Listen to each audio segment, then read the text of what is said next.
সোমবারের সকালটা আমার কিভাবে কাটলো আজকে তোমাদের সাথে সেটাই শেয়ার করব। তো হ্যালো বন্ধুরা, সবাই কেমন আছো? সবাইকে জানাই শুভ সকাল। আমি সঙ্গীতা আবার নিয়ে চলে এসেছি একটা নতুন মিনি ব্লগ। তো বেশ কিছুদিন হলো আমি এই ধরনের ব্লগ ভিডিও শেয়ার করছি না, তাই আজকে আবার নিয়ে চলে এসেছি তোমাদের সাথে। তো সকাল সকাল উঠে পড়েছি, আর সকালে উঠেই আমার যে প্রথম কাজ সেটা হচ্ছে ঘর ঝাড় দেওয়া।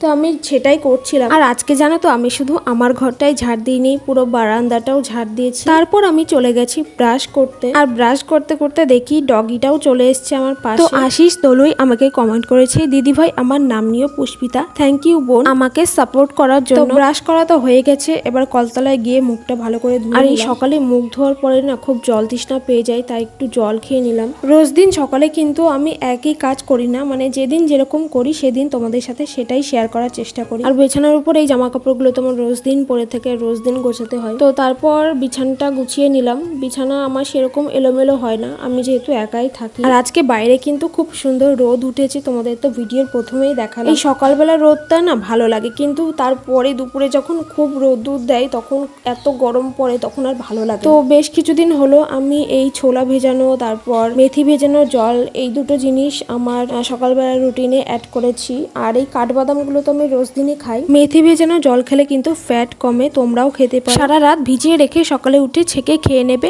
এটা খেতে একটু তিতে হলেও এটা কিন্তু খাওয়া অনেকটাই উপকার। আর আজকে যেহেতু সোমবার ছিল তার জন্য আর আমি ওটস আর ডিম দিয়ে ওই খাবারটা বানাইনি। তো আজকে মা রুটি বানিয়েছিল, সেটাই খেয়েছিলাম সকালে। তো আমার ওরকম কোনো ব্যাপার নেই যে রোজ দিন একটা ব্রেকফাস্টই করতে হবে, আমি যখন যেটা পাই মানে সেটাই করি।